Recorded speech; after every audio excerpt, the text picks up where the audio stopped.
Okay, well, it's me, Reverend Beci Rohkohl. We're in the middle, well, not in the middle of our series. I think there's one more after this, right? And I drew the straw of Hansel and Gretel, the story. And at first I was like, really? What is, I knew the story. At least I thought I knew the story. But then, I was like, okay. And then, throw in another kink, Steven Spielberg decides to write a movie and put Hansel and Gretel in his movie that just came out. So I was like, stealing my thunder. I'm not talking about his story. I'm going to talk about my story, my Hansel and Gretel. And there's lots of different versions of it. So I'm just going to give a synopsis of it. And then we're going to talk about how it relates to being in unity and being in one. We know that Hansel and Gretel lived with their father, a woodcutter, at the edge of the forest, and their stepmother. At least that's the story that I'm following. Some say it's mother, but anyway, it's too confusing. So the stepmother was being very worried because they were running out of food. And she was telling her husband, we don't have enough food to feed everybody. So you need to take the children and take them out into the woods.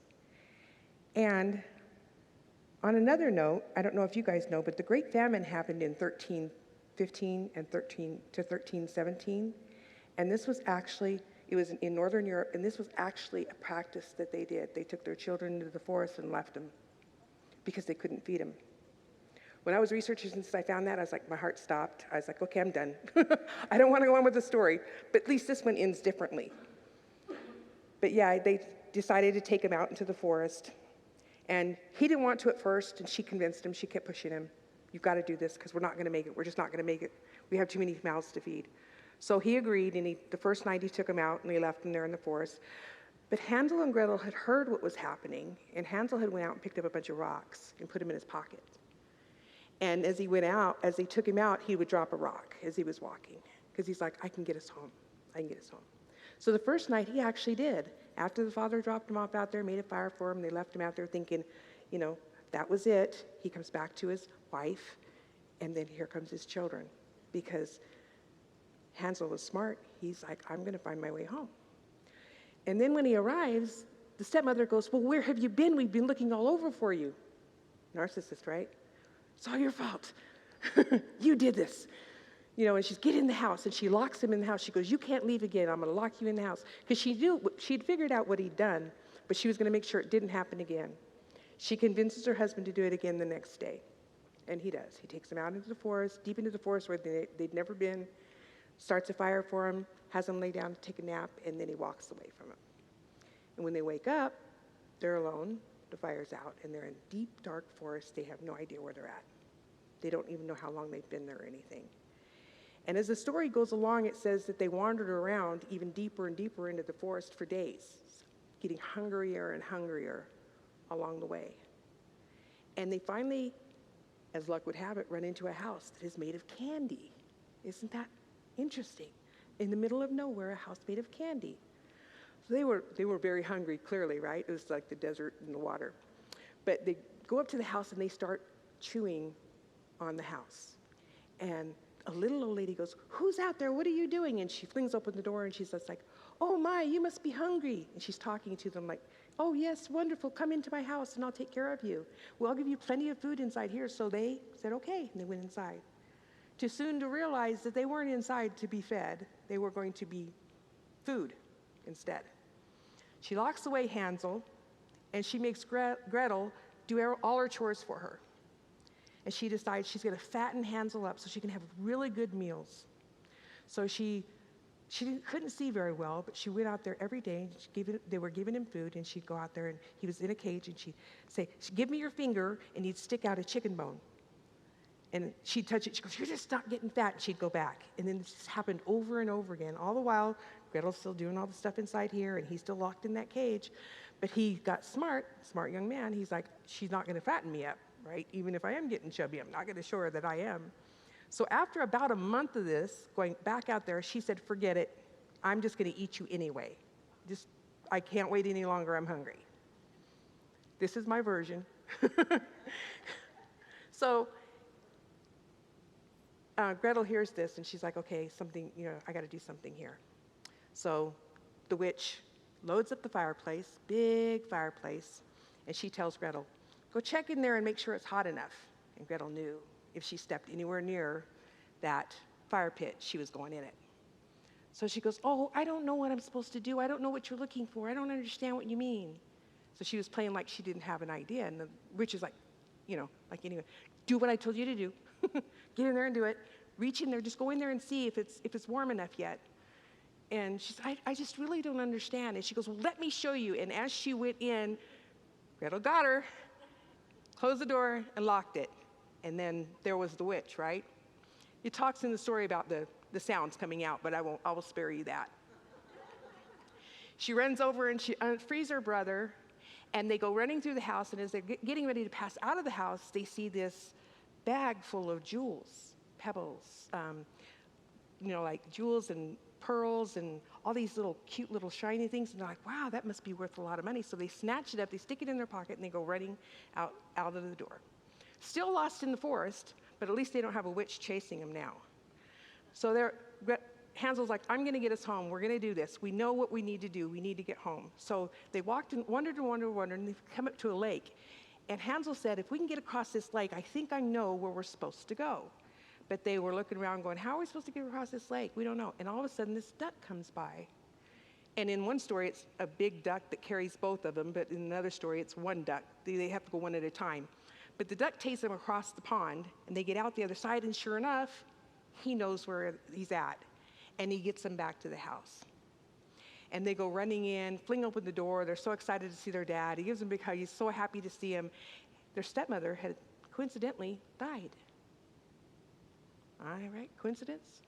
But anyway, they had the jewels, they had their father, and now they had their happily ever after because they had the jewels to pay for food, and they were going to be okay. So I was sitting there going, metaphysical? Okay, let's go. But the first thing that popped out for me, and you know that when we define things metaphysically, what we're looking for, anything in a story, especially like in the Bible or stories like this, really what's happening is it's what's happening inside us. The interpretation is actually about what's going on inside us. Well, for this one, the first thing that popped out for me was consciousness of lack. How many times have you heard from this very stage, abundance is who we are, not lack? They were living in this consciousness of lack. And when we can look through, we know here at Unity, when we look through the eyes of truth, there is no lack. We have all we need. So the stepmother and the father are so concerned about not having enough and so blinded by that fear and that misunderstanding, we don't have enough, we're not going to do it, that they send the children away. And they're not consciously living in the awareness of abundance. So they acted scared, and they made a decision to send them away. So this happens to people all the time. I know that you've seen this, and I know that I've experienced it. And I won't make you guys raise your hand, but somewhere in here, someone's had the same thing. We've gotten to the in our mind that we don't have enough money, or we don't have enough food, or we don't have enough cars, or we can't go to here. There's all this stuff that we can't do. I can't, because there's not enough. And as students of truth, we know that that's not true. That is the lack of consciousness. Our truth is of abundance in all things, and we can get caught in that sense of dark. So if you've ever suffered from a sense of lack, Charles Fillmore, the co-founder of Unity, says this: the mind of man is like the net catching every kind of idea. And in its man's privilege and duty under the divine law to separate the good from the bad. So we're going to catch it all. It's all going to come into our minds. But what are we holding on to? Are we going to hold on to that not good part, the lack, or are we going to hold on to the truth? And not just blindly accept whatever's given to us, whatever's caught in there, oh, that's all I get, I'm going to take it, but to actually put intention behind it and know that this is where my focus is going to go, and I'm going to focus on the good. And it can be hard. I mean, sometimes, there's a big fear. I know there's a time in my life where I thought if I made a move that I was going to lose so much and I would not have anything to help me back me up. And it was a scary thing to do because I thought, I'm going to live without. This was way before unity, by the way. Oddly enough, though, when I moved, my life changed completely, and there was not any lack. We had all we needed. I was a single mother raising my children. So often we get caught in our sensations thinking it's all about what's here right now. It's our humanness, right? And the feeling of not having enough. But we know we can overcome that by becoming still and leaning into gratitude and knowing that the divine source is the ultimate source of abundance in our lives. The key here is we do not have to wait until we have fully entered the kingdom of attained a complete understanding of spirit before prosperity begins to manifest. We don't have to know it all. But we do have to see and to turn our attention in that direction. We do have to have our eyes open to see. Daily concentration of the mind on spirit and its attributes will reveal that the elemental forces that make all material things are here in the ethers, awaiting our recognition and appropriation. Everything we have is already here. We just have to acknowledge that it is. Our net is open. It's there. Charles Fillmore says this: go into the silence daily at a stated time and concentrate on the substance of spirit. This opens a current of thought that will bring prosperity into all your affairs. He was such a simple guy, right? He's like, this is all you have to do. Well, then you got to put it into practice. So the second lesson I got from this was about fear. That's a big one. The kids were afraid.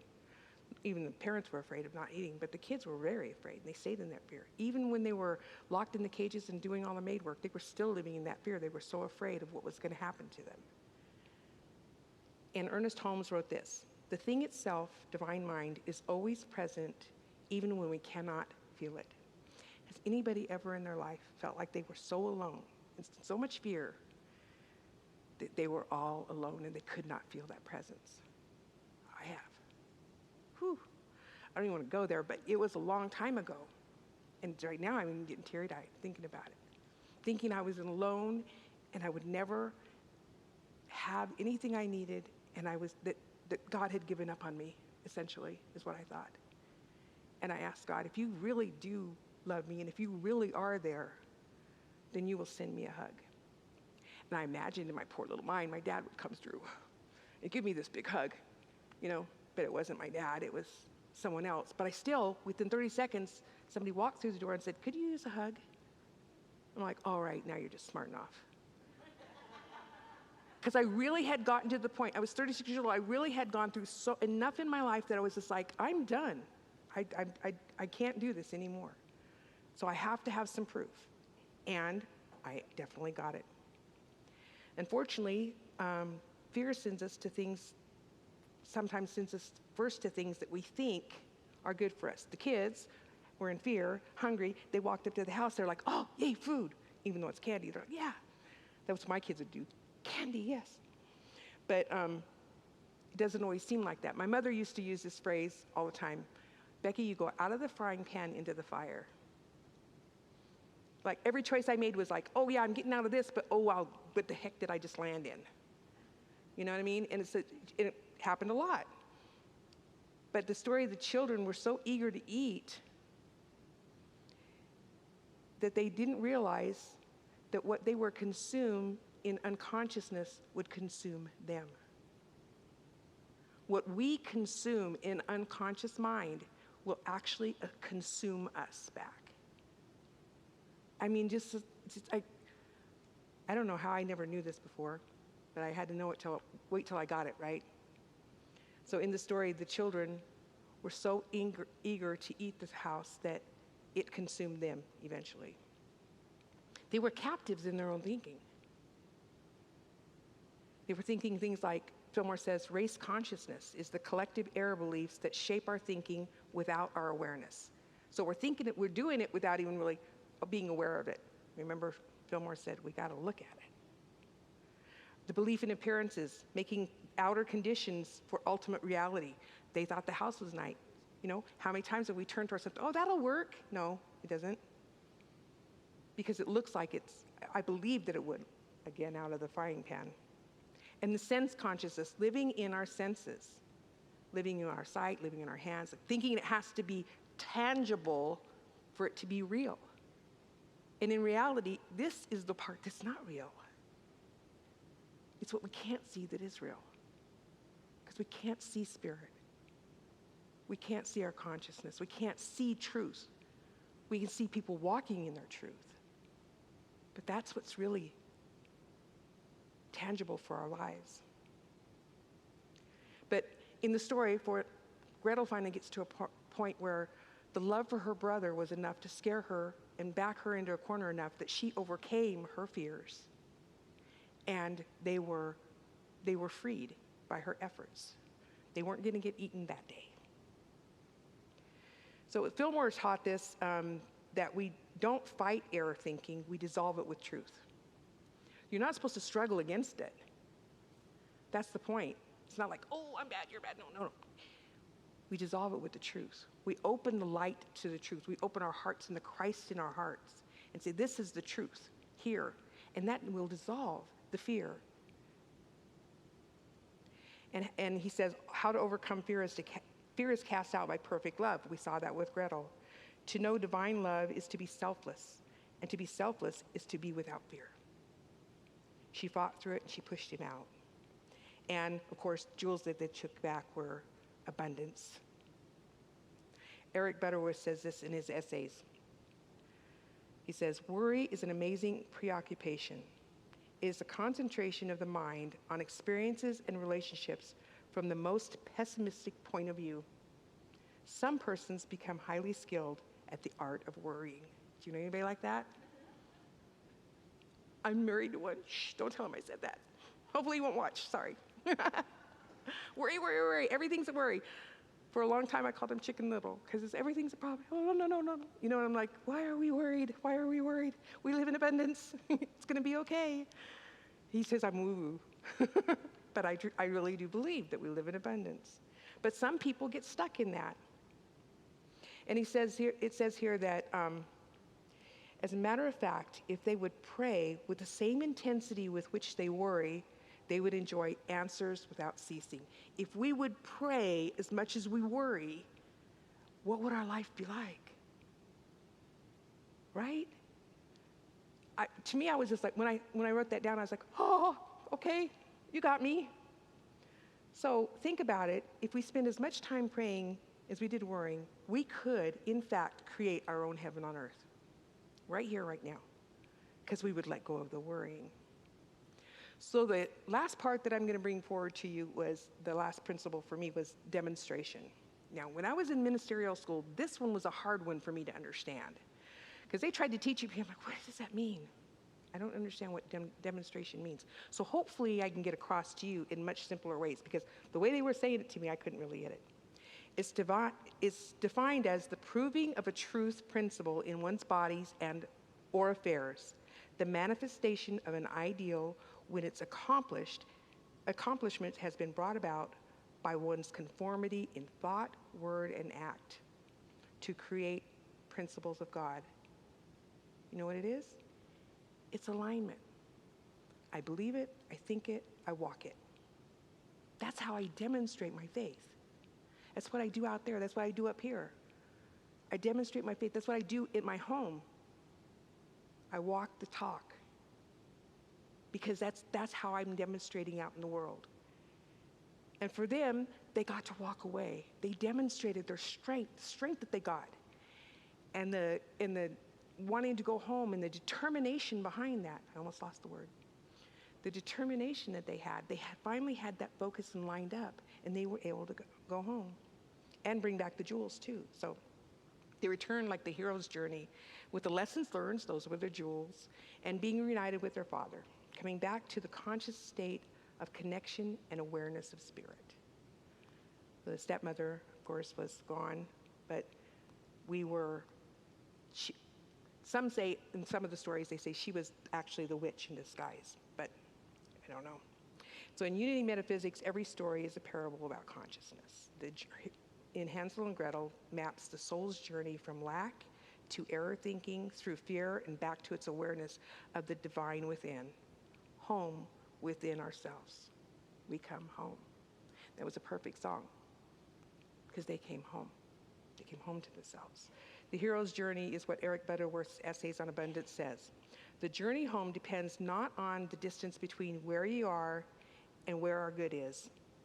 The journey depends on how long it takes us to accept the truth about ourselves, to accept the realization that we already have within us all that which we seek. We already have it.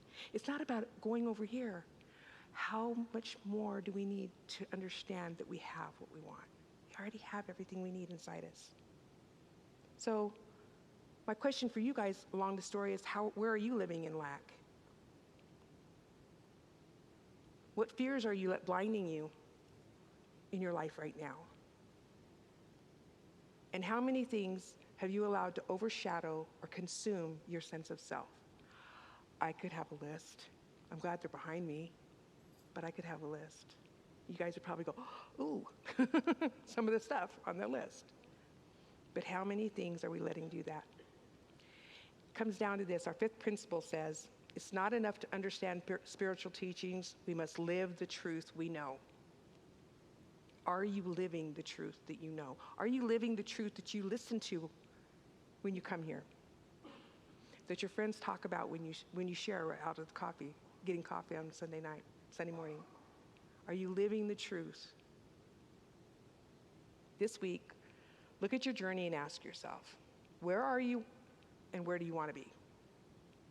And are you living in or feeding fear in your life? Are you living into your potential or feeding the fears in it? And are you demonstrating what you already have? Because you don't have to have it all, like I said. You just have to be pointed in that direction. Don't judge yourself, okay? I'm not saying this so you go home and judge yourself. That doesn't help. That doesn't help any of us. Just where do I want to be in my life? What do I want to have in my life? And jump into the current, the flow of abundance on that. And as Fillmore says, practice by going into the silence. So if we go within and really listen to our inner Christ, we might see we are not that far away from our own truth. You really aren't. You're here. You're not that far away. So after all, we are each unique expressions of the divine incarnate on earth. So let's live in that truth.